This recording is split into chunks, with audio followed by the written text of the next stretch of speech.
doing today. Coach, what are some biggest takeaways from game one?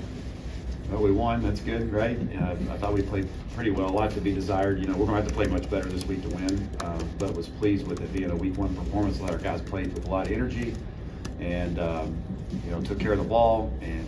But we got to make a big jump this week to be able to go win this game. Barry, Pat Bryant mentioned after the game that we kind of just trusted them and threw it up for them a little bit when they got one-on-one coverage in those matchups. What's that a sign for him or just your offense in general? Well, obviously these guys work a lot around the year without us around, and they developed the chemistry through, one-on-ones, throwing in the summertime and indoor, and I think that's just a product of, going into year two of being around the guys that he's around. And obviously him and Pat have been together for now a little bit more of an extended period of time, so and Malik as well. And starting every day that he throws more with Zakari and Hank Beatty, and you just develop more chemistry. So at the end of the day, one-on-one's the best you're going to get, and you're not going to get one-on-none very often in the game. And so you get one-on-one, you got to be able to take advantage of it. You got to give a guy a chance to make a play, and then we got to make plays. And we did that, fortunately last week, and that'll be something that'll be critical for us moving forward. We saw a couple different combinations of two-back sets, whether it's Caden Avery or Caden Jordan. What do you like about what that adds to your offense, and how comfortable are you guys offensively and kind of that look? Well, we're just trying to use our roster the best way that we know how, right? That's always a job of a coach, no matter what side of the ball, obviously. But for me, being in charge of the offense is to look and evaluate, under the direction of Coach B, of what we feel like is the strengths of our team, and to be able to use those. So we feel like we got good depth at running back. We're a little thinner at tight end, and so it just kind of makes sense to use that in some opportunities. And I thought it looked pretty well. It's something that obviously, whatever those groupings are, we're going to continue to, be able to try to be multiple in that regard. And but I thought off, the first game, I thought it looked pretty well.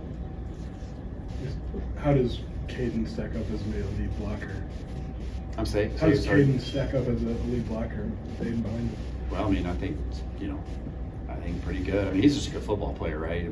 Caden is just, he's a big, strong guy that can run and jump and cut, and you saw him covering a kick, so I would think that, the rep that he got it on directly, he did a great job of swallowing up the edge, and so, those guys are unselfish, that's what our team is just whether they have the ball or not, it's playing without the ball. That's the true tell of a guy. Receiver, tight end, across the board, is how I thought our guys played with a lot of energy across the board when they didn't have the ball, and that's a good sign. What did you see from Kansas on tape against Lindenwood, or obviously as the case may be, and what are you expecting that carries over from last year? Yeah, I think, obviously you saw them, take care of a Lindenwood team and played really good defense and played the same structure and front that they've been, obviously the return coordinator's been with them for a long time. And with the head coach too, they go way back. So systematically, you kind of know what to expect in that regard. And they're really, really good at what they do inside their scheme. And to saw more of that starting the 2024 year off and pick up where they left off last year. And so got tons of respect for the way that they play football on the defensive side of the side. They play great fundamentals, and they play very fast, and they know their scheme very well. How much does last year's game inform what you want to do this year? Well, anytime you play somebody that's the same coordinator, and with some of the same players, there's a good baseline start of, what to expect. But you would expect both sides of the ball to mix things up to some degree from what it was last year. But last year we got, just honestly, we just got, out-coached and, outplayed, and they play really hard, and we're going to have to match that intensity and play much better this year. Barry, you had mentioned it about potentially being thin at tight end after Cole's injury, but it seems like you really like the top two guys in Tanner and Henry, and really can ride those guys as much as you can. Yeah, I think they're good players. I think obviously Tanner is really playing well, and Henry continues to, he's not as quite as experienced as Tanner, and has been, was a little bit limited in the spring, and so, I think he's continued to hit his stride, and obviously, like kind of our team, we want him to play much better, a lot better in week 2 than he did in week 1. That goes across every position, Sure. but I do feel like those guys can, service what we're trying to get done in the two tight end look, and it's something that's important for us to be able to be functional in. Colin Dixon's a guy we saw early. We've heard his name obviously throughout camp. What has he done to kind of move up that depth chart and put himself in that position? Yeah, he had a phenomenal spring. I mean, the people may have seen the spring game, but the people that didn't get the glimpse of that, I mean, through literally his first scrimmage was the only day last spring that wasn't really good, and it was really his first scrimmage action. And he didn't play extremely well that day, and then from that point forward, he just had a great spring. Picked that up where we left off in the fall. He's very intelligent. He provides a lot of flexibility because he can play any position on our offense, and as far as in the receiver room, and just has been super consistent. And he really plays the game at a high level as far as just the details and reliability, consistency. And he's got good ability too. So he's been a really nice surprise, not surprise for us, but he's one of the young guys that have emerged that has earned our trust. Barry went under center like a handful of times. Just what does that look give you? Because it's something obviously you didn't do a lot last Well, I year. mean, obviously, just it's the easiest way to get the ball directly from the quarterback to the running back, right? There's good play action opportunities there as well. Gets the back zeros, neutraled out to where you can go right or left, and so there's some good things about it overall. And we've gotten much more comfortable at doing that through the course of last year. That wasn't something that we probably just were super comfortable with last year. At least for Luke, John was a little bit more comfortable because of his background and training, and so we worked hard in the off season to get more comfortable because it's something we believe in and something that we think that's going to be a part of our offense.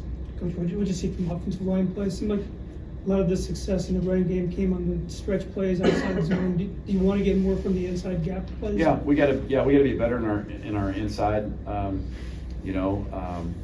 running game, and that's something we're a zone running team. Everybody knows that plays us or watches us, and so. But we did, the good news is you got to have enough complementary plays if somebody's taking one thing away that you can counter with, a complementary scheme that puts your players in the best chance, the best opportunity to succeed. And so I thought it was a good, solid performance. It protected pretty well. There was a lot of good things up front, but there was obviously room for improvement, just like there was at quarterback, receiver, tight end, and running back. And that's going to need to make a big jump this week for us to go win this game. Melvin had a fair number of kind of wow plays. What did he bring maybe in that Well, over? since Melvin's been here, he's brought an infectious personality to our room of toughness and personality, and he loves the game. And I think all of our, we got a whole room and a locker room full of guys that love the game. You can't play at this level and put the time and commitment in and not really love it, because it is a grind, and it's a strong commitment. And so I think we got a whole team that loves the game of football, but he kind of outwardly expresses that a little bit more than some, and he's a vibrant personality that just soaking up every opportunity moment that he gets to play. He's made us better because of that personality, and we got to get him cleaned up too. He's got to tidy some things up, but the physicality, the intent, the way he plays the game is really infectious, and he had a really good start to the first week. The receiver depth has been kind of a theme we've talked about for a few times we've talked to you, but how do you functionally make that work in a game where you have 7 to 8 guys that you're comfortable with and just kind of sorting through that? Well, obviously it was really warm the other night, so that was a contributing factor to some of the rotation. There was guys that needed breaks quickly because the heat index was really high, and so but we knew going into the game it was going to be warm, and we had planned and practiced for that and worked on guys in rotations, and everybody that played in the game had earned the right to play in the game. And a receiver, and that's you earn that through practice, you earn that through repetition, you earn that through over the course of time. That's not just something that was a 1 week or a 1 day.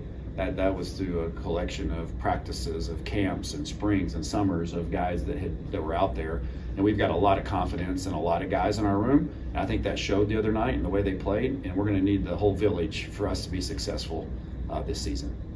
And with Luke, that's another comfortable confidence. That's been something again we've talked about. Is there any mannerism with him in a game that you see that maybe you didn't see in the first 2 or 3 starts last year that kind of exudes, or you maybe know he's got that? Well, I mean, I think I've seen it in practice more in response to, challenging moments or whatever. There are always going to be challenging moments, and especially when you're playing that position. I mean, you're not going to like everything, single thing, every single throw, every single decision. So I think response to failure has been positive, and saw that even in the course of the game. There's a few things that we would have liked back at that position, and he didn't really let it phase him very much, and came in and threw the ball very accurately. And so I think he's in a good spot, but obviously the challenge ahead of us this week is significant, and it'll be able to ratchet up in speed and athleticism this week, and a marquee matchup and a big Saturday night game at home, and he's got to play with poise and know that the windows are going to be tighter, and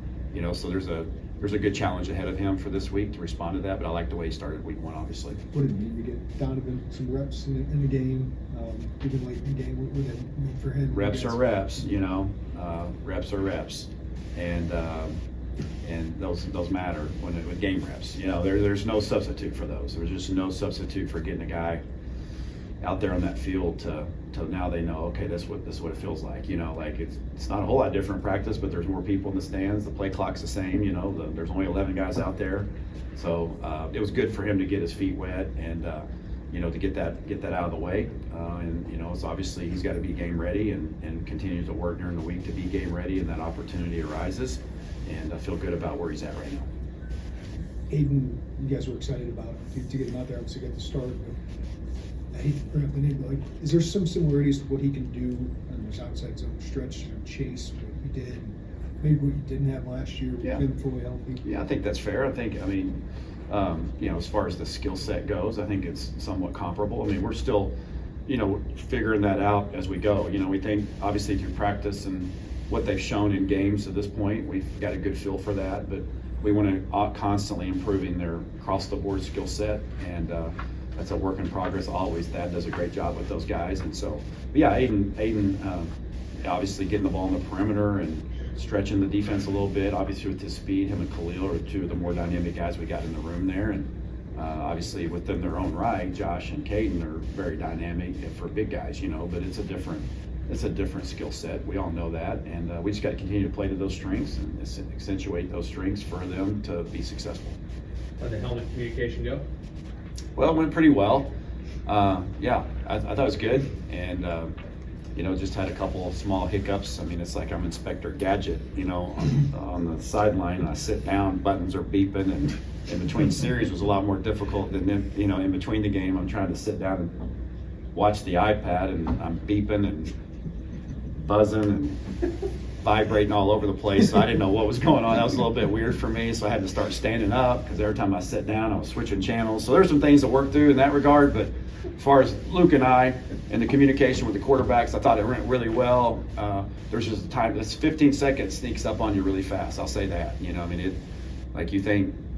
would think that just thinking about it, like the play clock starts at 40. I mean, you got 25 seconds to get it all in, before it shuts off, and you would think that you could, have some time to sort it out a little bit, but it happens really quickly, and you're 18 or 19 before you know it, and then you got to get that last bit of communication in. But we're set up and we're sustainable without the headset communication. Obviously, it's an enhancement for what we're trying to do, but if we get caught in that moment, we have the ability to get the play in no problem, through traditional ways in college football. But it was a good thing. It was a good experience, and it's something we're going to continue to obviously use to hopefully to our advantage, and I think the quarterbacks liked it. And it was a good first game in that regard. Barry, have you found the tablets to be really helpful for what you're trying to accomplish, or do you try to, or is it new for you too? Well, it's obviously new for me, and they're certainly not harmful. Right. I mean, that's clear after going through week 1. It's kind of interesting. It's one of the things that, on the day after the game, it's like, when you watch the film with them, they're like, yeah, coach, I saw that already. I saw that one, yesterday, so that's an interesting dynamic the day after the game. Obviously you have time to slow it down and coach with a lot more detail than you do during the game, but it was interesting moments. You get right to the heart of the issue, because sometimes what you see and what really happens are 2 different things, especially from a field vantage point. You don't see things as well, and so you in your mind in the past, you always thought, okay, well, this happened, or I can't run that anymore, or that was a bad call. And sometimes you look back at it and say, well, maybe it wasn't that bad of a call. We got to tweak what we're doing, or, you know, and sometimes it is a bad call. You know, I mean, I'm just saying, I'm not saying the Right. video always exonerates you from, Right. you know, any miscue or whatever, but it certainly is it allows you to make those quicker adjustments. I thought it was interesting. I thought our guys handled it pretty well. Last one for Coach Lunney, if you need I it. think it was on the touchdown pass to Malik. Luke said his headset maybe didn't work, or there was some sort. I think that was the play. There was a touchdown pass where his headset went out. I'm just curious, from your vantage point, was it just get the play in a different way? Did he, I don't want to say ad lib, but did he Is he kind of- trying to claim call? Is he? No, no, he didn't say that. But like, I'm just curious, maybe what you remember happened on that. Was it just? Yeah, I think go that back to was. the old I think one? that was among. We had a couple little small glitches that were just minor. That there was a couple of times where I lost communication outside of the 15 seconds.